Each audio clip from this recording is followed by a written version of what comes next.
already know, I'll be taking you in MLB 203 Biochemistry 2. Before we start, I would like us to look at the course outline, what we are going to do this semester.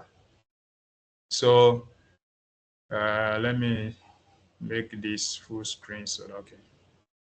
All right. So as you can see, I have divided the content of the course into 12 weeks. I know you have done some biochemistry in first year, which you called it biological chemistry. So this is some build-up of what you already did in the first year. Generally, what we are going to do is to take a look at the structure and function of some biomolecules. So we'll look at the nucleic acids first of all. So the first thing we'll be looking at is the structure of nucleic acids, that is DNA, RNA. And then we'll look at the functions of these nucleic acids. Then we move on and look at the function of gene expression. So as we know, nucleic acids, especially DNA, is that structure that stores hereditary information that is passed on from parent cells to daughter cells.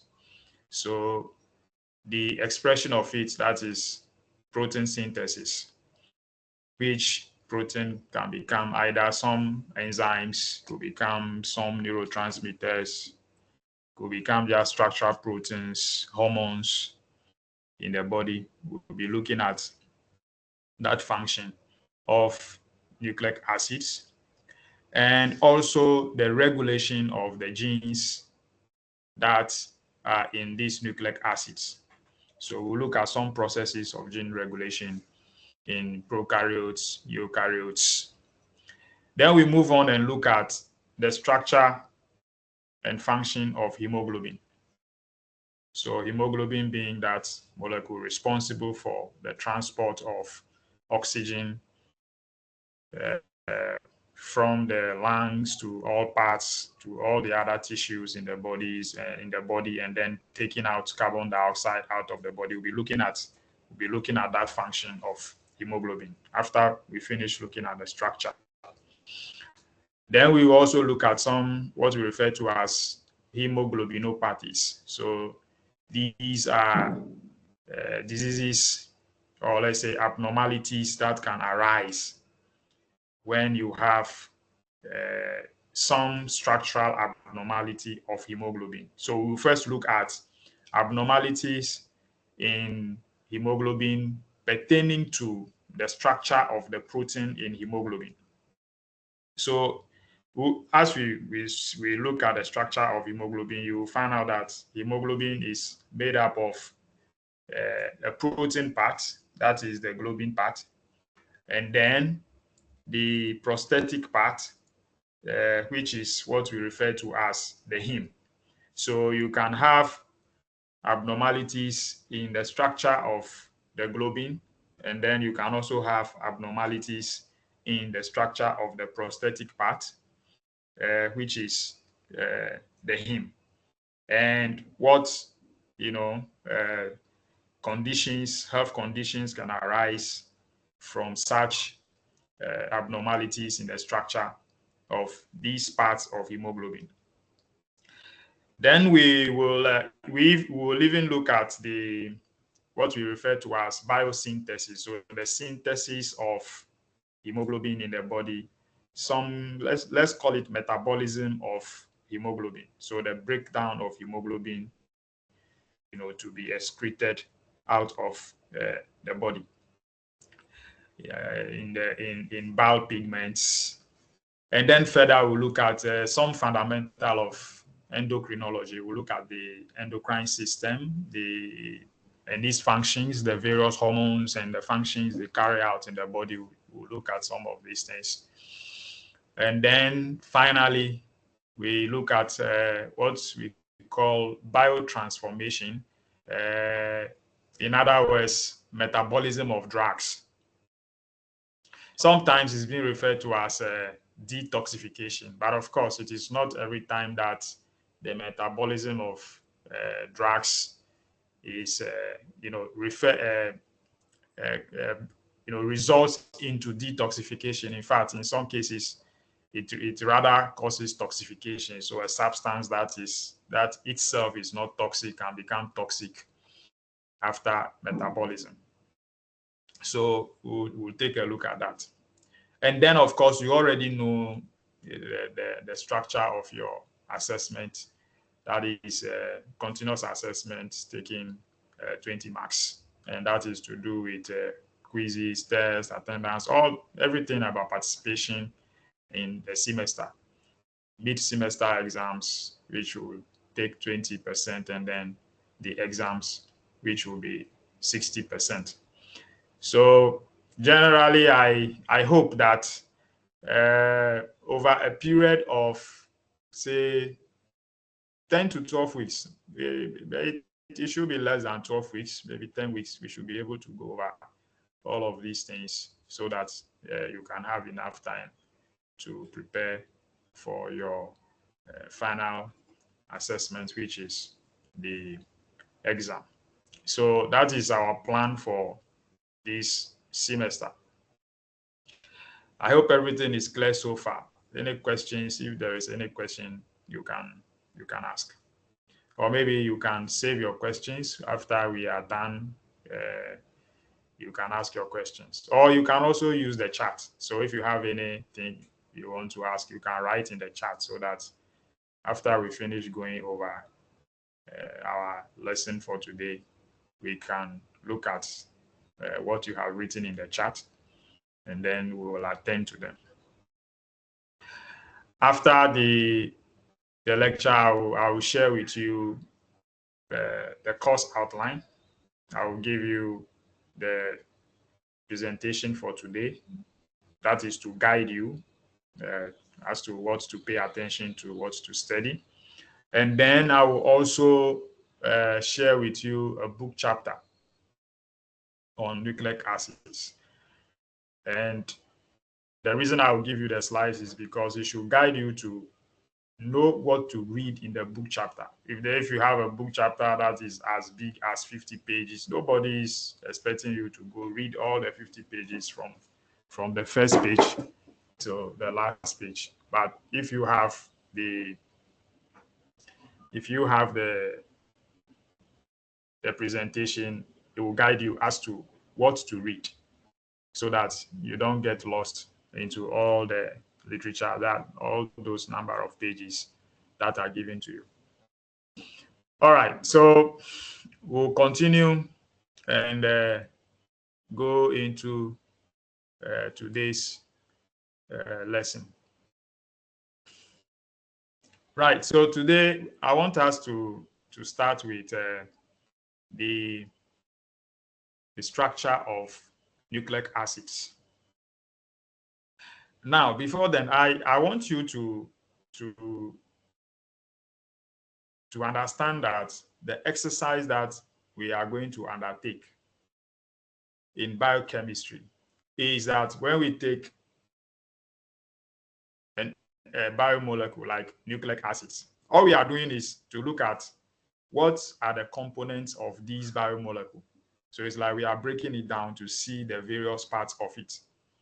Then after we have finished breaking it down and seeing what it is made up of, then we go into the functions of the biomolecule which we had looked at, its structure. So that is basically what we are doing. With nucleic acids, we'll do that.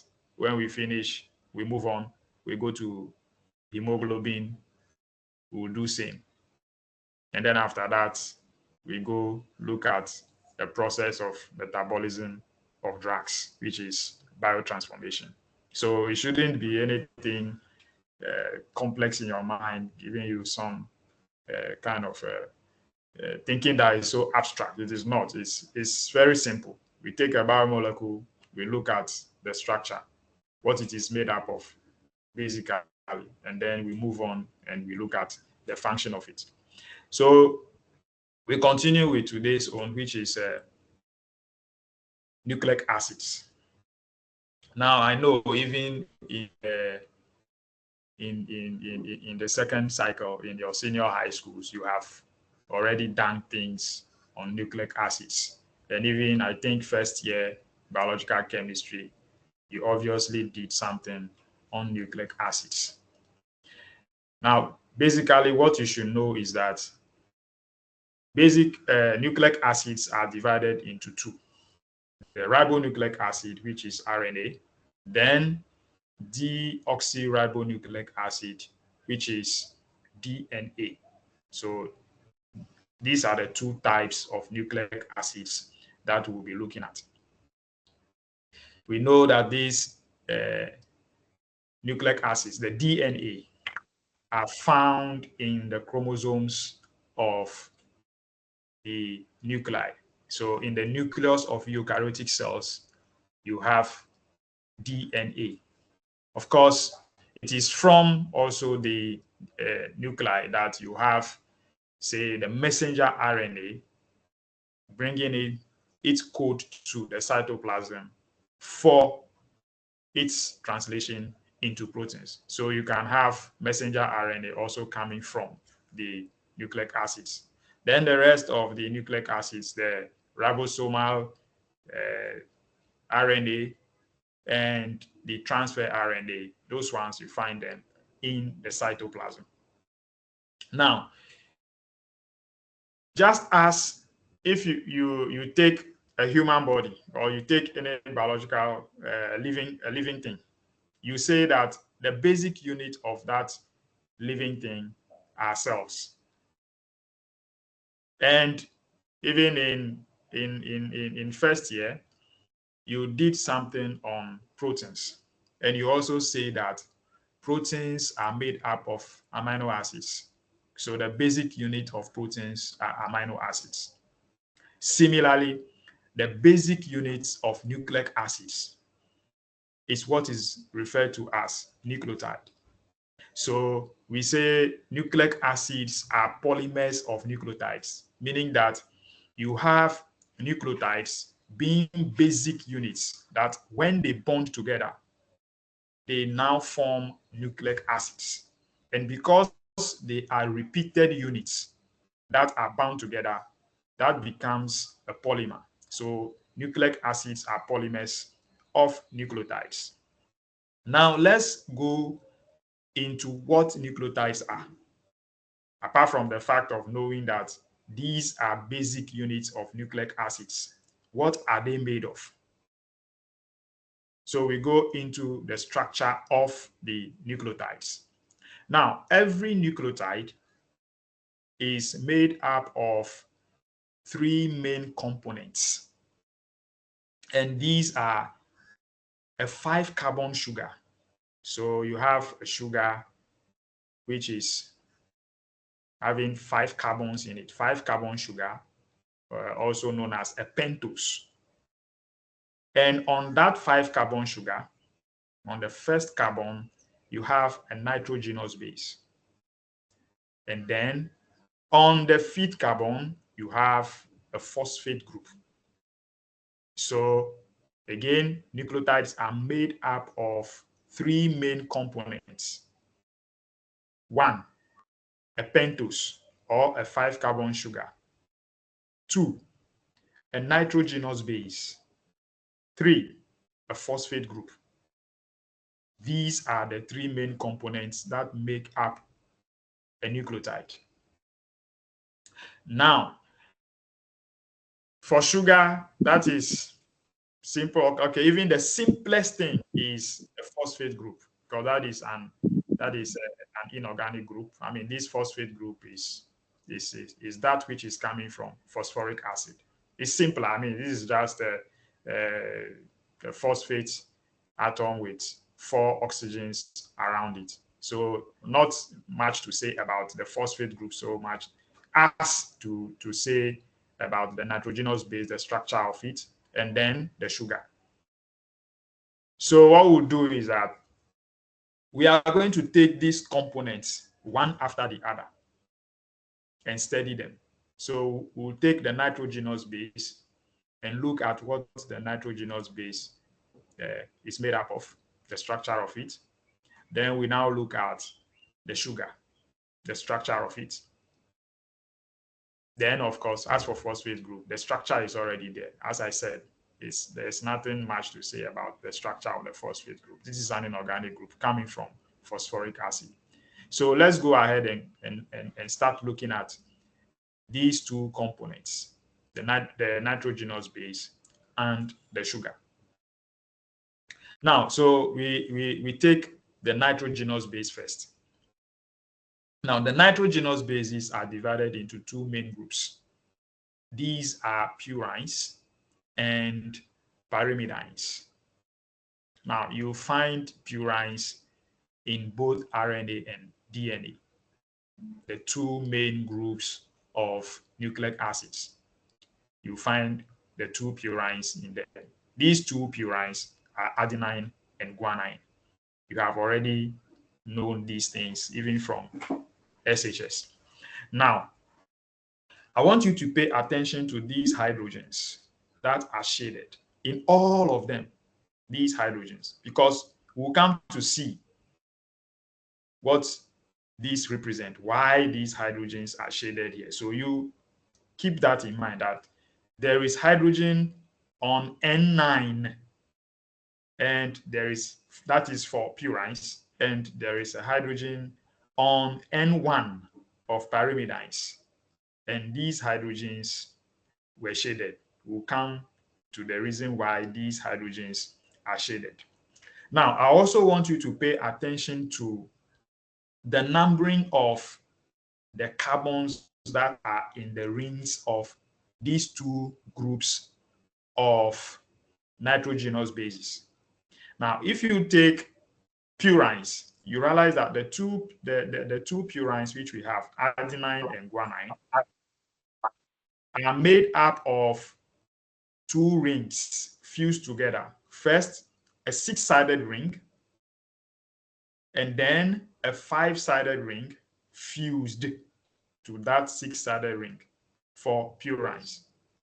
Pay attention to the numbering of the elements that are in these rings. So you realize that the first ring, which is the six-sided ring, is numbered anti-clockwise. So starting from this nitrogen, 1, 2, 3, 4, 5, 6. And then the second ring is numbered clockwise. Now, when you look at the numbering in pyrimidines, you see that this, of course, is just one ring, one six-sided ring, and is numbered clockwise. So this is N1, N2, N3, all the way to C6. These corners, which you see without any atom being there, have carbon atoms there. Where you don't have a carbon, you have nitrogen. Yes, those nitrogens are written. But where it is not written, those are carbon atoms over there. Now, a lot of times, students talk about the difficulty of distinguishing between these bases. Now, it shouldn't be difficult for you. So, for instance, if you take purines, you have only two of them. And these two purines, the basic structure is that it's made up of two rings, which is six-sided ring fused with a five-sided ring. So if you see two rings fused together like this, first thing you should know is that this is a purine. Now, if this is a purine, how many purines do you have? We have two, adenine and guanine. Now, what is the difference between the adenine and the guanine? quickly you see that on N6, on C6, you have an amine group for adenine. When you come to guanine, the difference you see is that you have this amine group rather on C2.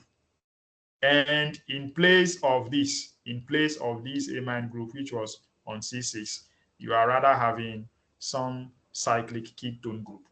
That is a C double bond O group over there. So once you pay attention to the differences, you will be able to distinguish them clearly. Now, usually when I examine students on the structure of these bases, I don't ask you to draw the structures, but rather I provide you the structures for you to distinguish between them, to identify them, to say this is adenine, this is guanine, this is cytosine, this is thymine, and this is uracil. So you should be able to distinguish between these nitrogenous bases. Now, when you come to pyrimidines, you also see that, yes, all of them have the basic structure, one six-sided ring. And they all have these, nitrogen N1, N3, N1, N3, all of these, the same. You also have this cyclic ketone group, the C double bond O group, on carbon number 2. It's here, it's here. So you see it in cytosine, in thymine, and you also see it in uracil. The same for all of them. The only difference that you see between these nitrogenous bases is that in cytosine, you have an amine group on C4, carbon number 4. You don't find that in the rest, the thymine and uracil don't have that. They don't have any amine group, which means that if you see a single-sided ring of a nitrogenous base, first of all, it's a pyrimidine.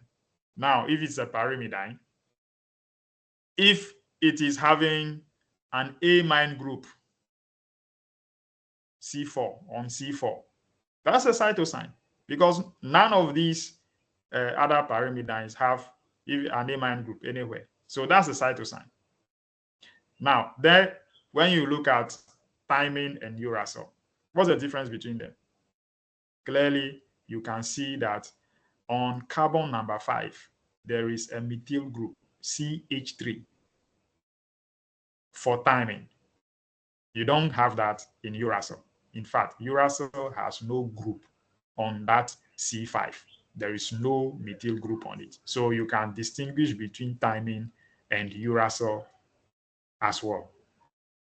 Now, another thing is you see that here on under the name thymine, you see it's written here, DNA only. And when you see uracil, it's written RNA only. And of course, you have studied that even in the second cycle institution, that you have thymine present in only DNA, and in place of thymine in RNA, you have uracil. We'll come to that further when we are looking at base pairing at the end of this lecture. So you pay attention to these two, so that if you have some nucleic acid structure given to you for you to determine what nucleic acid it is. If there is thymine there, then of course, that is coming from DNA. If you see uracil, then that is an RNA. So these things should be very fundamental, very basic to you, that you don't make such mistakes when you see thymine and you see uracil, or you say you see thymine and then you are talking about an RNA. No, thymine, you find it only in DNA, and you will find uracil only in RNA. So you don't see uracil in a nucleic acid and be referring to that nucleic acid as DNA. All right, so this is about the nitrogenous bases, the structure of these nitrogenous bases. Now let's move on and talk about the sugar. So that is the central component, the sugar that is carrying the nitrogenous base and the phosphate group. in nucleotides. Now, first thing you should keep in mind is that there are two types of these pentoses which you find in nucleic acid. And these are ribose and deoxyribose. What do these mean? Now, remember the name RNA says ribonucleic acid. DNA says deoxyribonucleic acid. Where's the difference? Now, the difference is on carbon number 2.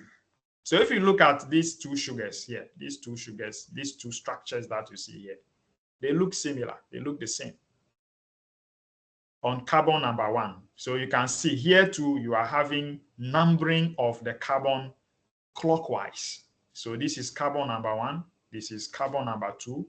This is carbon number 3, 4. And then you have carbon number 5, which is outside of the ring. So a 5-sided ring. So, and then there is an oxygen at this apex of this ring. And you have carbon number 5 out of the ring. Now, on carbon number 1, the groups, they are the same.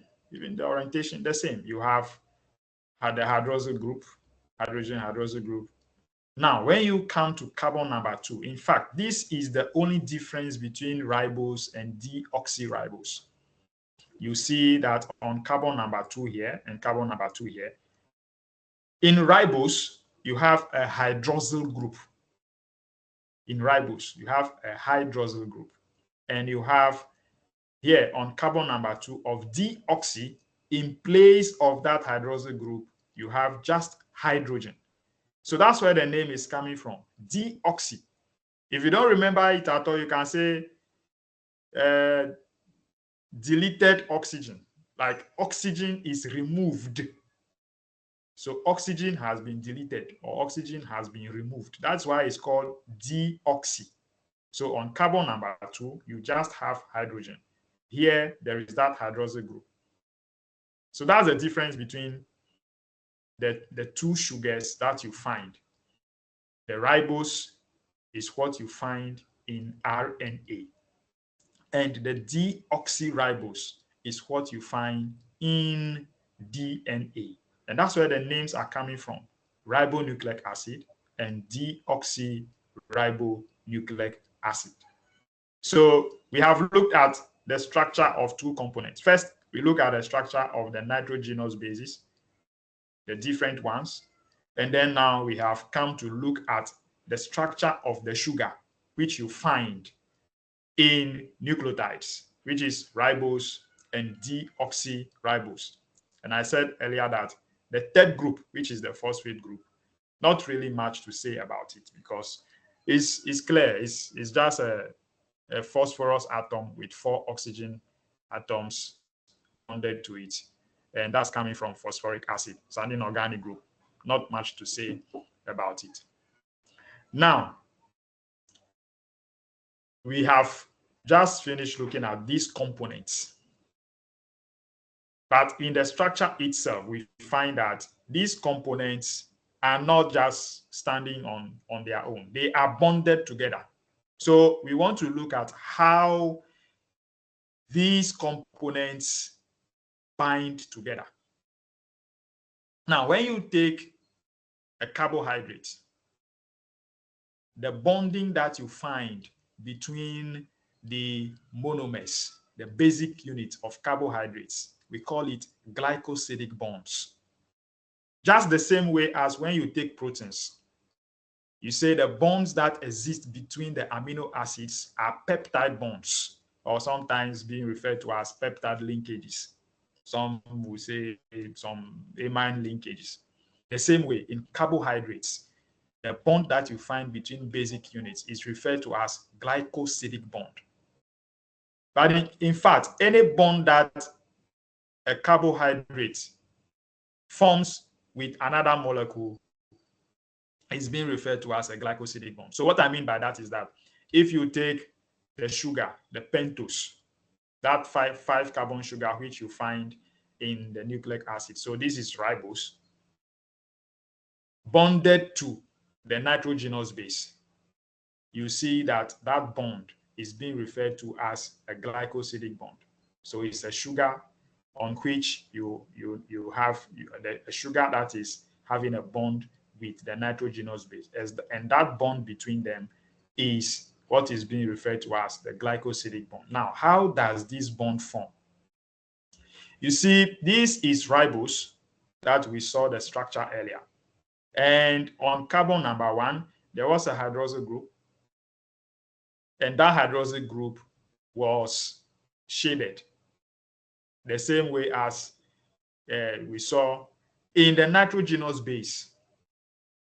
I told you the hydrogen on N9 for the purines was shaded. And I said you should keep that in mind. Now, keep that in mind because I want you to know that it is this hydrogen which is the reactive part of the nitrogenous base, the purines. That is what results into the bonding of the nitrogenous base with the pentose. Now you see there's a hydrogen here and there's a hydroxyl group here. And the interaction of these two groups forms water. Now pay attention. This hydrogen, this hydride, and this hydroxyl, which are binding together, the reaction which is occurring between these two is not an acid-base reaction. It is not. The sugar is not an acid. The nitrogenous base, in fact, is being referred to as a base. So it is not an acid-base reaction. The reaction which is occurring between these two is a condensation reaction. Now, what you have is that, condensation, because just like, formation of water is coming from that point of view, formation of water. Same way, maybe meteorologists refer to rain as condensation.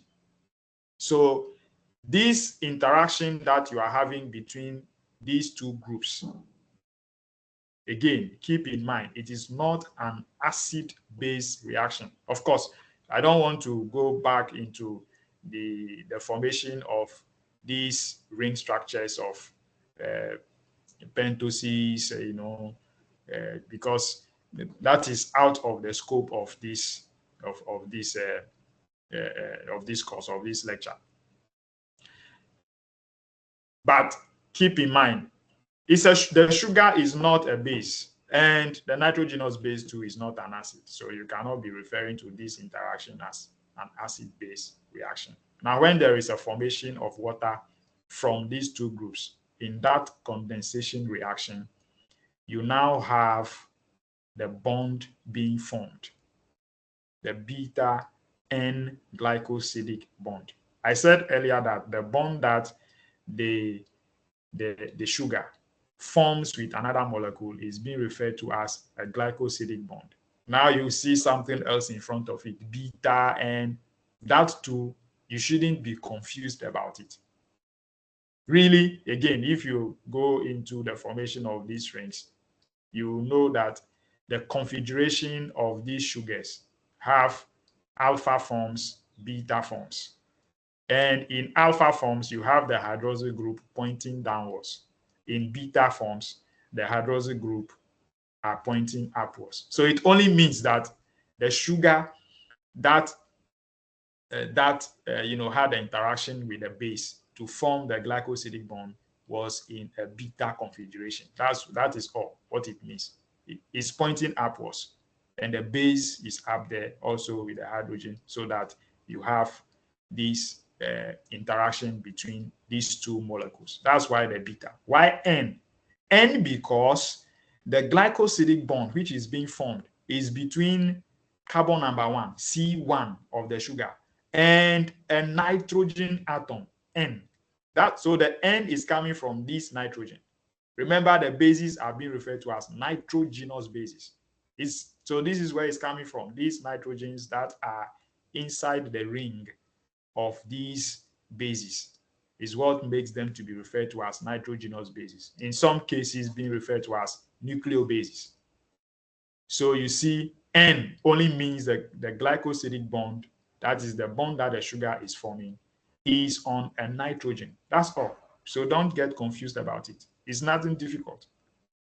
Beta N, beta meaning the configuration of the sugar that formed the bond was in a beta configuration. Right. Now, you can see that so far we haven't seen that what the structure which is being formed here does not have a phosphate group. There's no phosphate group here on this carbon number 5. There's no phosphate group. It is just the sugar with the base. So this structure is not a nucleotide. It is a nucleoside. So you should take note of that difference. Nucleoside.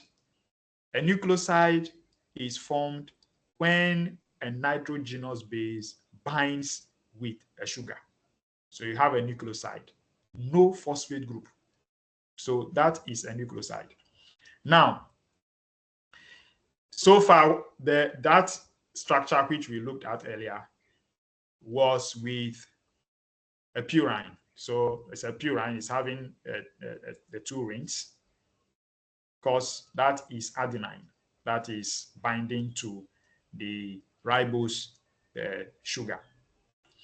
Now here we are only seeing how the bond looks like if it was a pyrimidine. So then we look at the binding of uracil on the ribose sugar. It's the same thing. You realize that on N1 of the pyrimidines, the hydrogen which was on it was shaded, and I said you should keep note. So we can go back there so you look at it. So you can see these hydrogens on N1, they were all shaded, and I said you should pay attention to them because these are the reactive parts of the nitrogenous bases that interact with the hydroxy group of the sugar to form the glycosidic bond. So you see same thing happening here, that you have pyrimidine. This is uracil, which is forming that glycosidic bond with the pentose to give you uridine. So that's another nucleoside. There is no phosphate group on carbon number 5. Now that you have seen a nucleoside, the only thing that makes it become a nucleotide is when a phosphate group gets, attached on the carbon number 5. So you see, a common nucleotide, which you already know and you hear of a lot of times, is the cellular energy form, which is referred to as ATP, adenosine triphosphate. But you see, adenosine triphosphate is not a component of nucleic acids. It is a form of cellular energy. It is not a component of nucleic acids. And listen to the name. It says adenosine triphosphate, coming from the nitrogenous base, adenine, which is bound on that 5-carbon sugar, ribose, and then you have 3 phosphate groups, triphosphate. Now, in all nucleotides which you find in nucleic acids, what you find in DNA and RNA, they are all monophosphates. In other words, they all have only one phosphate group, a single phosphate group. So that if you have a single phosphate group, you refer to that as adenosine monophosphate, just a single phosphate group. You can say that a nucleotide is a phosphorylated nucleoside. In other words, a nucleotide is a nucleoside bonded to phosphate group. So that phosphate group can be made up of just one phosphate group, which is a monophosphate. It can be made up of two, that's a diphosphate, or you can have, say, the last up to three, which is triphosphate. ADP, that is the diphosphates too, they are not found in nucleic acids. They also have different functions in the body. In fact, they can go into the synthesis of the triphosphates themselves, and they can carry out other functions in the body in terms of oxidation reduction reactions. All right. So now you see you have the full nucleotide formed here, which is now having the phosphate group attached to that carbon number 5. You now have that phosphate group. Now, the bond that you find between the sugar and the phosphate group is referred to as an ester bond. Remember, the bond here, we refer to it as a glycosidic bond. Here, this bond is an ester bond. Of course, if you have, let's say, I think if you did some organic chemistry in your second cycle institution, you would have seen the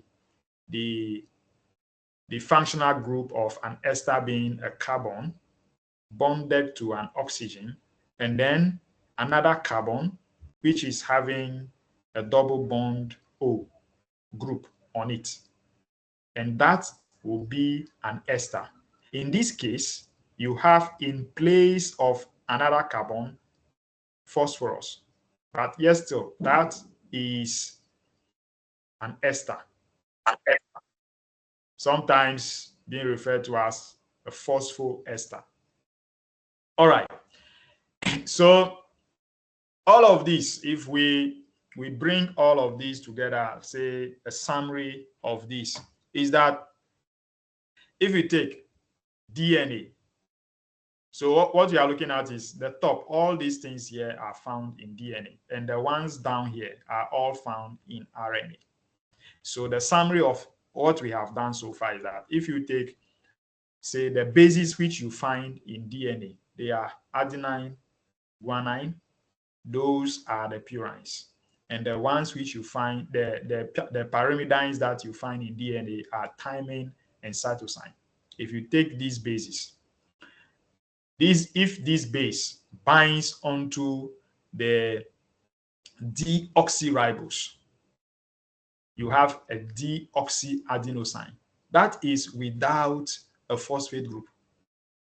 If it is guanine, you have deoxyguanosine. Thymine will give you deoxythymidine. If it's cytosine, you have deoxycytidine. Now, how about a nucleotide? Remember, we saw that all the nucleotides will have a phosphate group, a single phosphate group that is a monophosphate.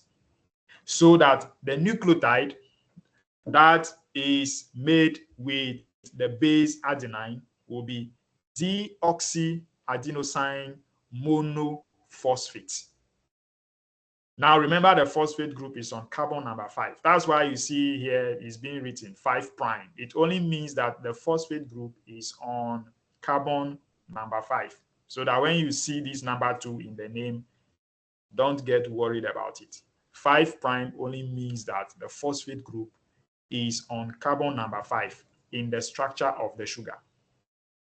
Now, pay attention to the fact that in the abbreviation of these names, you see that there is a small letter D in front of it. That is to let you know that this is what? Deoxy. Deoxy. So the D refers to deoxyribose.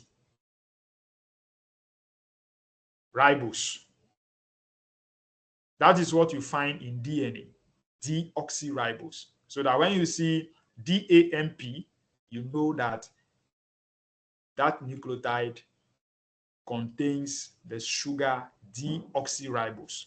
And it also means that nucleotide is in DNA. And you see the abbreviation, all of them having small letter D in front of them, referring to deoxyribose. So you have deoxyadenosine monophosphate, deoxyguanosine monophosphate, deoxythymidine monophosphate, and deoxycytidine monophosphate. When you come to RNA and you do the same exercise, except that in place of thymine, remember we saw earlier, in place of thymine in RNA, you have uracil. So if you have adenine bonded onto the ribose sugar, remember this time around, it is not a deoxyribose, it is the ribose sugar. And that will give you a nucleoside adenosine. You see the difference? Here is adenosine in RNA, but here in DNA, you see deoxyadenosine. So you have adenosine, you have guanosine, you have uridine, and you have cytidine. And same thing, you see that what you find in the nucleotide, that is when you have the phosphate group bonded now onto the sugar on carbon number 5, you now have adenosine monophosphate. Generally, when you see this 5' being written, in reading it, you don't necessarily have to say adenosine 5' monophosphate. You just say adenosine monophosphate. Every scientist understands that that phosphate, the monophosphate, is on the 5-carbon sugar. And then you also see the next, guanosine monophosphate, uridine monophosphate, cytidine monophosphate. And you take note that the abbreviation, you see that for DNA, for the deoxyribose nucleotides, you see they all have the small letter D in front of them. But RNA does not have that. This is just adenosine monophosphate because it's coming from the sugar which is in there is a ribose. So it's not a deoxyribose. So you just have adenosine monophosphate, guanosine monophosphate, uridine monophosphate, and cytidine monophosphate. Okay, now we have seen these the structure of these nucleotides that you find in DNA and RNA, the differences between them in terms of the sugar. Deoxyribose found in DNA because you have on carbon number 2 of the sugar. In RNA, you are having a hydroxyl group. In place of that, in deoxyribose, the oxygen is not there. You only have a hydrogen, and that gives you a deoxyribose. That's a difference between the structure of the nucleotides that you find in DNA and RNA. Another difference is that the nitrogenous base thymine, which you find in DNA, in place of that in RNA, you have uracil. That's another difference. All right. Now, we said the nucleic acids are polymers of nucleotides. So meaning the nucleotides are the monomers that bind together to give you the structure of the nucleic acid. And we said that if you have monomers forming polymers, these monomers are bonded together to give you the polymer. Just like if you take proteins, and you say the protein is a polymer of amino acids. It means amino acids bind together to give you the structure of proteins. And the bond that exists between these amino acids are peptide bonds or amide linkages. And we say the bond that exists between, say, for instance, the monomers of carbohydrates. Carbohydrates, let's say this either is a disaccharide, polysaccharide that have monomers of monosaccharides in them. The bond that exists between these monosaccharides, we refer to them as glycosidic bonds. Now, how about nucleotides? In this case already, you can see that even the nucleotide itself is not made of just one molecule. These are three different molecules that are bonded together already, because we talk about glycosidic bond between the sugar and the nitrogenous base. And then we also talk about a phosphate group that is binding to the sugar by an ester bond. So already that nucleotide itself is not just one molecule. And so that is why nucleic acids, even though from the beginning we refer to it as polymer, but because the basic unit, which is a nucleotide, is also even coming from different compounds that are bonded together, that to give you that basic unit, we refer to the nucleic acids as copolymers, because you have different components come together to give you the structure of the nucleotide before these nucleotides now bind together to give you that full structure of the nucleic acid itself. Now, what is the bond that exists between the nucleotides to give you that polymer that we are calling a nucleic acid? Now, you see here, if you take this, so what we are looking at here is what we refer to as the primary structure of a nucleic acid. And what the primary structure of a nucleic acid refers to is the sequence of nucleotides that bind in a nucleic acid chain. So if you take any nucleic acid chain and you are studying which nucleotide is number one and which other nucleotide has it bonded to. Okay, we have, let's say, adenosine monophosphate that is binding to guanosine monophosphate, binding to cytosine monophosphate, binding to uridine monophosphate. So you are looking at the sequence of these nucleotides that you find in the chain of that nucleic acid strand. When you are doing that, what you are studying is the primary structure, the sequence of the nucleotides in a nucleic acid chain is what you refer to as the primary structure. And if you study that, then of course you should be talking about the bond that exists between these basic units, the nucleotides. And that bond we refer to as a phosphodiester bond. Again, the bond that exists between nucleotides to give you a nucleic acid strand is the phosphodiester bond. Why is it referred to as a phosphodiester bond? Now, the phosphodiester bond is what is shaded here.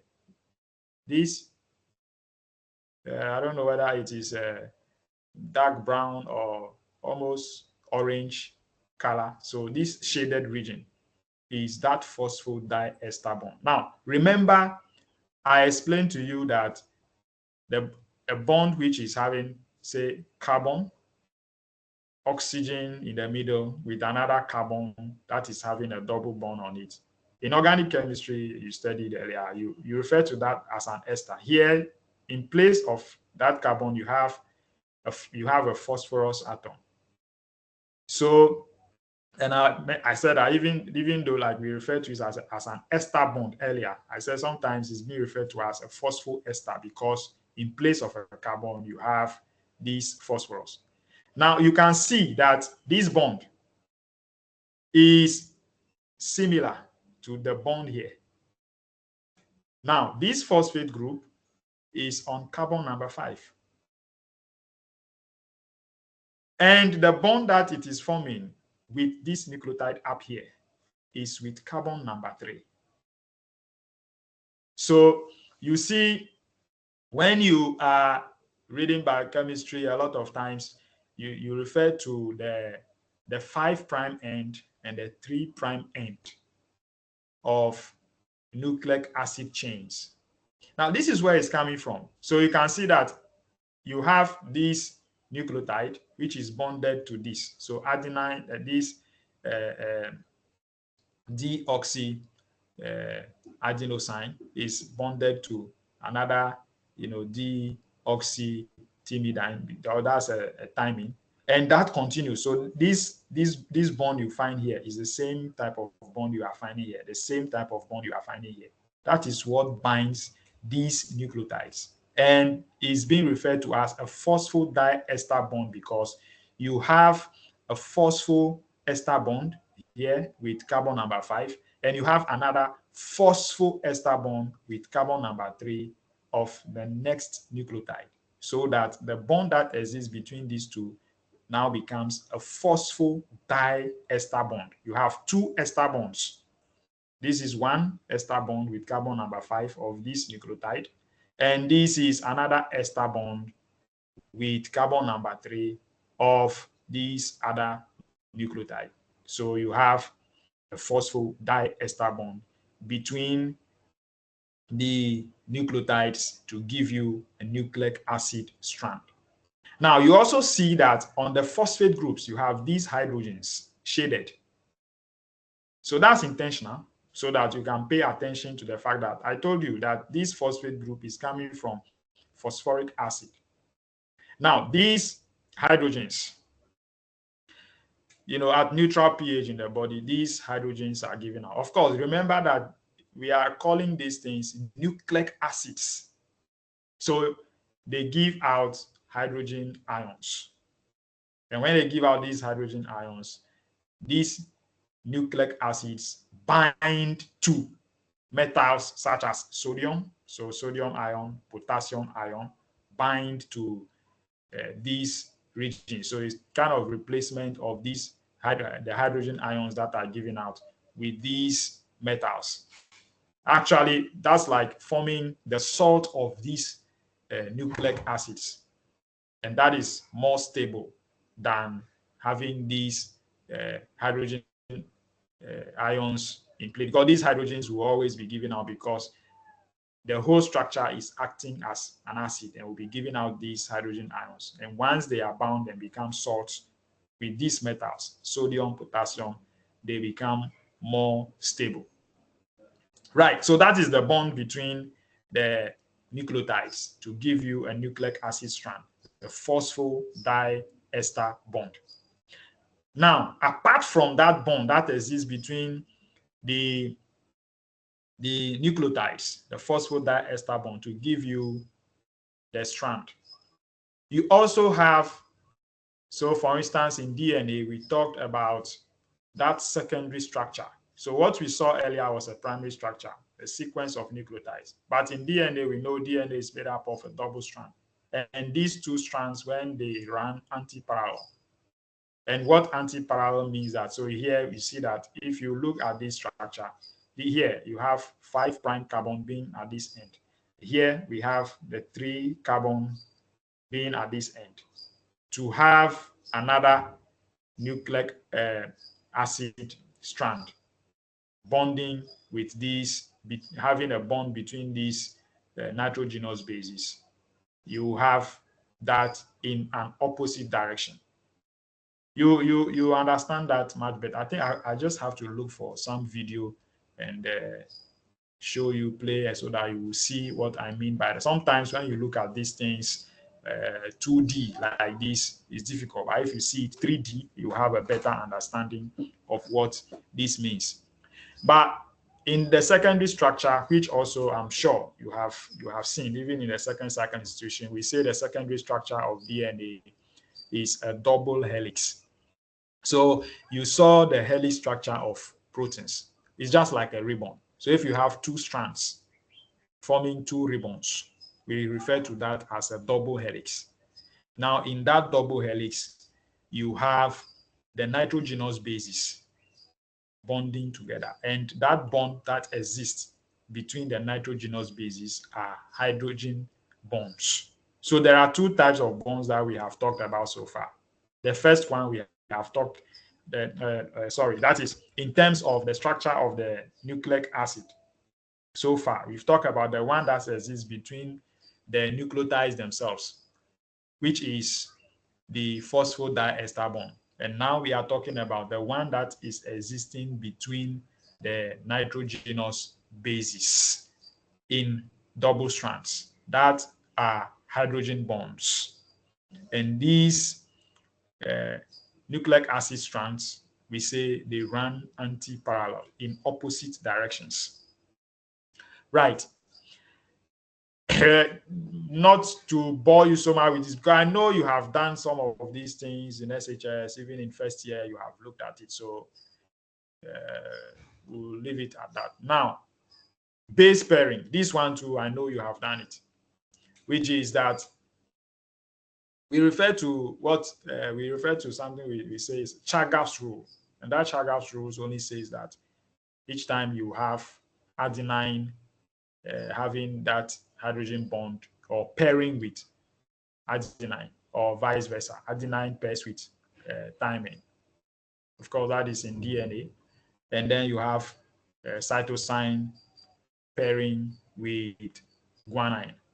And you can take note of the number of hydrogen bonds that exist between adenine and thymine. There are two. Between cytosine and guanine, the hydrogen bonds that exist there are three. And we refer to this form of pairing as complementary base pairing. So adenine will always pair with thymine, or thymine will always pair with adenine. The same way cytosine always pairs with guanine in DNA. Of course, when we come to look at secondary, we know that RNA is a single strand, but when we come to look at, say, secondary, tertiary structures of RNA, you will see that there can be some base pairing in RNA as well. But that, of course, is not coming from two separate strands. It will be one strand that is folded, and then you can have some base pairing between bases that are close together because they are complementary. You will see that. So this is just for you to, this one is to make you know that, okay, you have studied this before, so you should go back and revise that complementary base pairing. And then even this, the double helix structure of DNA, that one too, I know you have studied it. But what I would like you to pay attention to is the bonds that exist between the nucleotides, which is the phosphodiester bond. And then the bonds that exist between the strands in DNA, in base pairing. These are hydrogen bonds. All right, so that brings us to the end of this lecture. So far, what we intend to do today, we have been here for like 1 hour. Well, we've done well, or even, okay, some people entered earlier, so the time that is showing here now is like 1 hour 23 minutes, which is good. Sitting online for long like this is not that easy, so I commend you for being around for this long. Now you can ask any questions that you want to ask, and if you want to write anything in the chat too, you can write in the chat. We'll look at it, and then we can together discuss. All right, so I see somebody. Oh, I thought I saw somebody raising their hand some few minutes ago.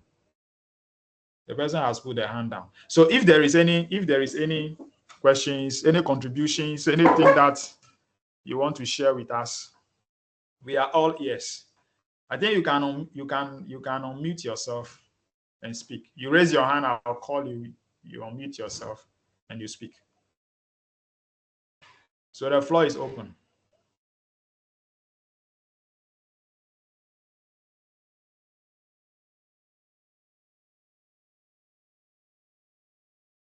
Well, great. We are having 102 people here. I know your class should be having around 100. Class rep, do you know the number of you in the class? How many of you are in the class? I think you should know because you are just coming from first year. How many of you are in class?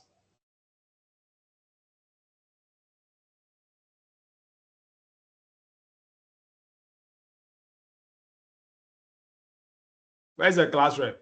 Is it Emanuela? Sir, I'm here. Sir, please, I'm here. I'm asking, how many of you are in class? Sir, please, we are about 137, but I don't know if some people have deferred the course or not. But from last semester, we were 137.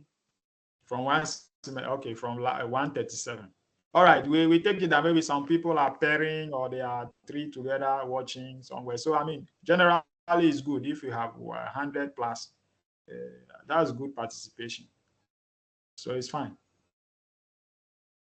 Okay, class rep, any questions so far? Anything you would like to ask? You are the boss, so you should open the floor. Sir, please, I don't have any questions. You don't have any question. You don't have any contribution to make to. Sir, no. Okay, so anybody else? Anybody has anything to say? By the way, this lecture is being recorded. So after this, I will share it with the class rep, and then you can share it with the group so that you can watch it. In fact, all the things that we are coming to do, let me write in the chat. Almost everything here, everything we are coming to do this semester, you can find it on my YouTube channel. So if you go to this handle at Lawrence Corp on YouTube, I've just written it in the chat. You'll find, I mean, I think last year or last 2 years, I have some of these lectures for MLT and even SLT.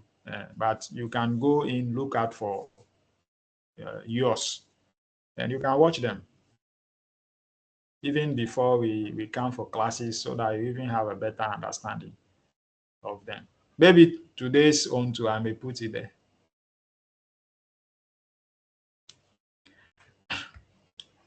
Now, let me attempt to also share since we are all here, I'll just attempt and share the course outline.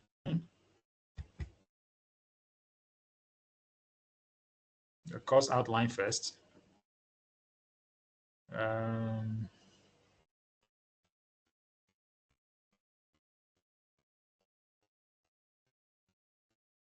Okay, so I'm sharing in the chat so that you can have access to that course outline.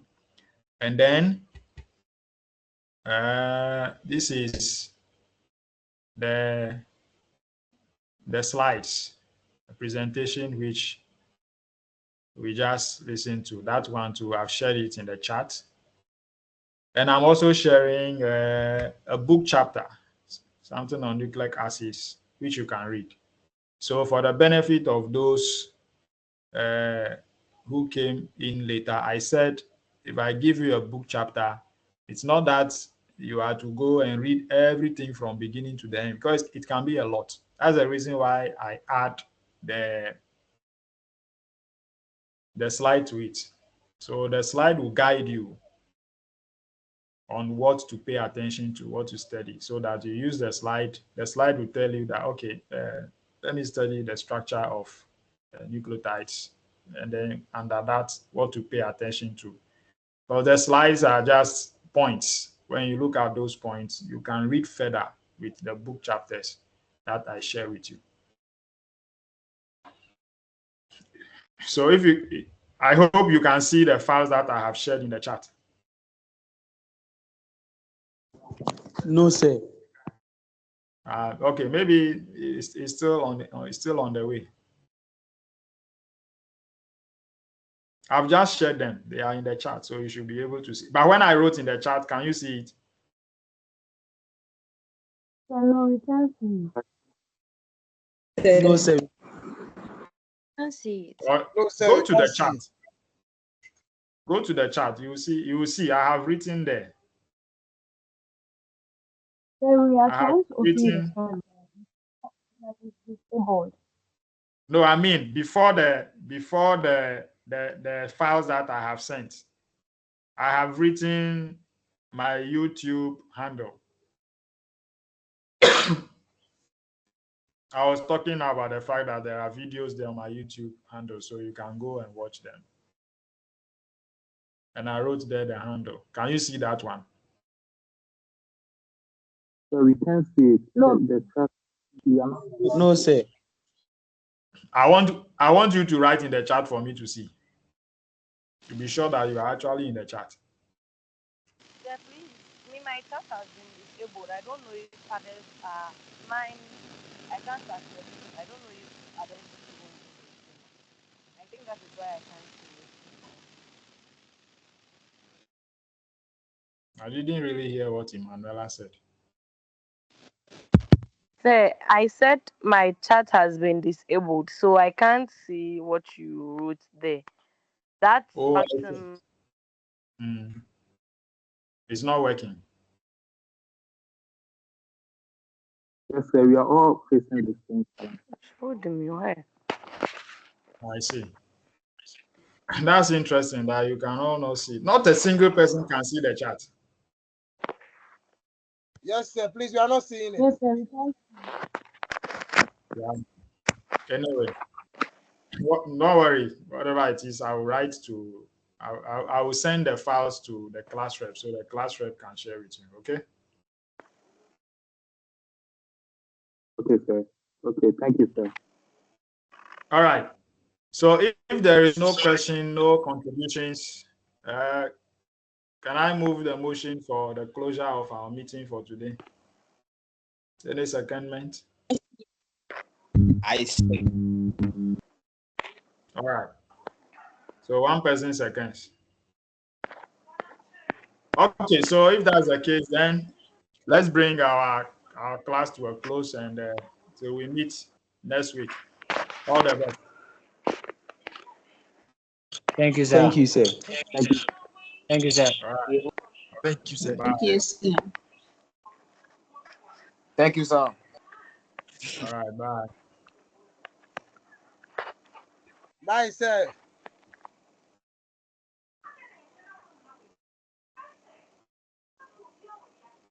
Just like your class,